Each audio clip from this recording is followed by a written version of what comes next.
ईशानी अब इस रहस्य में पूरी तरह डूब चुकी थी। मंदिर की मूर्ति बदल रही थी और हर बीती रात एक नई मौत का कारण बन रही थी। गांव भय से कांप रहा था, लेकिन कोई कुछ कहने को तैयार नहीं था। उस रात रुद्र साधु उसे एक पुरानी गुफा में ले गया जहां गांव का कोई नहीं जाता। वहां एक गुप्त शिला पर देवी चंडिका की एक और आकृति बनी थी, लेकिन इस बार एक योद्धा के रूप में, तलवार हाथ में, और उसके पैरों के नीचे राक्षसों की लाशें। रुद्र ने कहना शुरू किया, 1200 साल पहले ये भूमि हिमराज्य हुआ करता था। उस समय उत्तर से एक राक्षसी आक्रामक सेना आई जिसे रोका नहीं जा सका सिवाय एक स्त्री के। उसका नाम था चंडिका।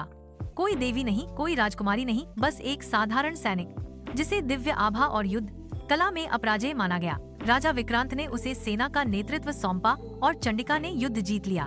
लेकिन युद्ध के बाद चंडिका ने एक मांग रख दी, न्याय उन स्त्रियों के लिए जिन्हें युद्ध में अपमानित किया गया था, राजा के ही कुछ मंत्रियों द्वारा। राजा ने यह स्वीकार नहीं किया। वो नहीं चाहता था कि उसकी सत्ता पर कीचड़ लगे, इसलिए उसने चंडिका को लोक गाथा की देवी बनाकर पत्थर में बदलवा दिया। रुद्र ने गहराई से कहा, जब चंडिका को बांधने के लिए तांत्रिक अनुष्ठान किया गया, उसने किसी को नहीं रोका, लेकिन जाते जाते सिर्फ एक वाक्य बोला, मैं अब भी शक्ति हूँ। अगर एक स्त्री मेरा नाम सच्चे न्याय से पुकारेगी तो मैं लौट आऊंगी और न्याय करूंगी, चाहे रक्त से क्यों न हो। ईशानी की रूह कांप उठी। क्या वही स्त्री थी? क्या वो वही आवाज थी जो अब चंडिका को जगा रही थी? उस रात ईशानी ने मंदिर के पास खड़े होकर देवी की मूर्ति से कहा, अगर तू न्याय है तो मैं तैयार हूँ, लेकिन निर्दोषों को मत मार। तभी अचानक मंदिर के ऊपर बिजली कड़क उठी। ईशानी ने देखा मूर्ति की आंखें अब खुली थीं। धीरे धीरे पत्थर की दरारें बढ़ रही थीं।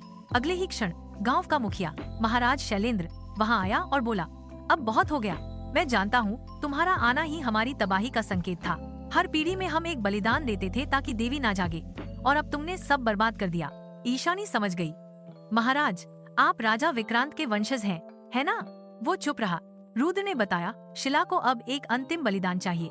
या तो वो पुराना पाप स्वीकार कर लिया जाए, या फिर एक और निर्दोष स्त्री की जान जाएगी। ईशानी ने तय कर लिया, मैं बलिदान दूंगी, लेकिन सच्चाई का। उसने मंदिर के सामने कैमरा लगाया और लाइव रिकॉर्डिंग शुरू की। गांव वालों को बुलाया और चिल्ला कर कहा, यह मूर्ति नहीं, एक औरत है जिसे हमने 1200 सालों से खामोश कर रखा है। अब या तो हम उसका सम्मान लौटाएं या उसके क्रोध के पात्र बने। वो रात थी जब चांद पूरा था, लेकिन लाल पूर्ण चंद्र ग्रहण। गांव में अजीब सी बिजली की लहर दौड़ रही थी।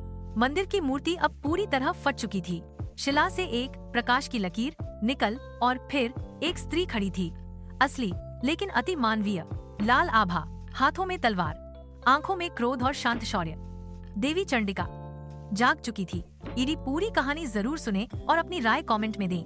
पार्ट 3 देखने के लिए इस वीडियो को लाइक करें, चैनल को सब्सक्राइब करें और हासा बेल आइकन दबाएं ऐसे और रहस्य जानने के लिए।